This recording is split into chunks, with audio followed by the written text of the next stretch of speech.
Welcome back to Atlanta Tech Edge. I'm Angel Maldonado. The title of serial entrepreneur has become over-glamorized in some circles, when in reality, building a company from the ground up takes grit, perseverance, and ability to believe when nobody else does, and there's nothing glamorous about that. With 25 years of entrepreneurial and business development experience, Kevin McGee knows exactly what I'm talking about. He's the founder and CEO of Avid Entrepreneurship, and he joins us now with more. Kevin, thanks for being here. Hey, thank you for having me, Angel. Good to be here. Well, I love what you're doing in the startup space. Yes. And the way you're helping entrepreneurs really get the tools and the know-how they need to build successful companies. Right. But before we talk about the company, talk about where your passion comes from.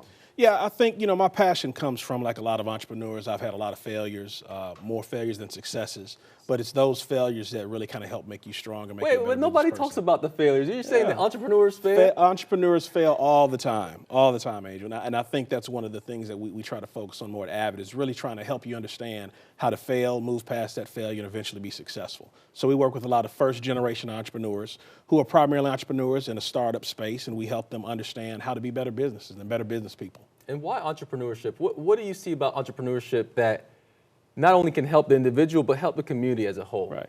Yeah, I think if you look at any sort of entrepreneurial effort around the country, particularly here in Atlanta, you can see it every day. You look at areas like the old Fourth Ward, Georgia Tech Square, and you see how small businesses and entrepreneurship have really helped to just revitalize those areas. And so in my mind, entrepreneurship is one of the great ways that we can just kind of help level the playing field and give everybody an opportunity to be successful. And everybody, no matter where they come from, here in the States, in America, is that type of climate where you can get up, go start a company, and make it hustle your way to happen. the top. Yeah, and maybe even be a billionaire by the time you're 25 if you're in the tech space, right? So I mean, it's limitless possibilities. But it's not as easy as it seems. And so No, I think never. a lot of times when you were telling me about your business, it made so much sense because there's so many entrepreneurs that don't get a head start. Right. While the ones that do, that have generational money and Right. generational experience and contacts, really are a different starting spot. Right, definitely. So I started my first business when I was 23, and it was a manufacturing company.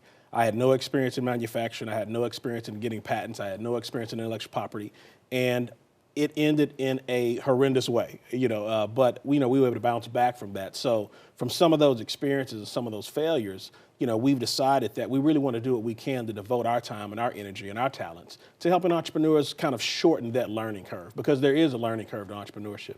And so what are some of those things that you offer? Yeah, so we offer coaching, we offer counseling, we offer opportunities to connect them to business resources, financing, helping them to understand what types of businesses they want to start, helping them get a better understanding of the industries that they're in, particularly in the tech space with a lot of the startups. One of the things that people don't really think about is that tech companies are particularly good at their technology, whatever it may be. A lot of the tech company founders are younger than your average entrepreneur. So at the same time, we help them understand the business of running the tech business. They're two very different things. So we try to help them understand how to do that and do that more efficiently. Right, because so many founders have an idea. Exactly. They're creative, they're passionate about their purpose, but the business side of it may get, maybe harder to really develop. Exactly, and particularly for those who don't have the fortunate ability to be picked up by, let's say, an investor, an angel investor who has the ability to offer management expertise. There's still a ton of entrepreneurs out there who want to continue their dream, whether that's a tech startup or a regular startup. And so we try to help them continue and complete and realize their dreams. But regular startups also use technology. Definitely. But what's the feel like? How do they receive technology? Your average entrepreneur, your average person that may be starting, to be a mechanic and or whatever it is that they're starting up. How do they respond to the possibility of implementing technology? Yeah, I think that's one of the areas where we have a lot of room to grow. I think, in particular, when you look at a lot of the current apps that are out there now in terms of scheduling apps, email apps, social media apps, regular entrepreneurs do not take enough advantage of those types of things. And I think that we need to really do a lot more to kind of bring those things to the forefront, because it can really help them grow their businesses and expand their businesses, in a very quick and a very, very efficient way. Well, you started telling me a little bit about your story before, about the first time you started a company. I think you said at 23. 23, yeah. So Tell us a little bit more about that journey. Okay. It was a long journey, painful journey, and still on that journey. I think, entrepreneurship is just a journey. It's a lifelong journey. I started the first company at 23. It was a manufacturing company. We manufactured a small product. We manufactured 10,000. We sold a whopping 1,000, so I have 9,000 in the back if you'd like to take one home. Yeah, I still have some if you'd like to take some home. But, went from there, went into the hospitality industry for several years, owned several restaurants, food service facilities, things of that nature.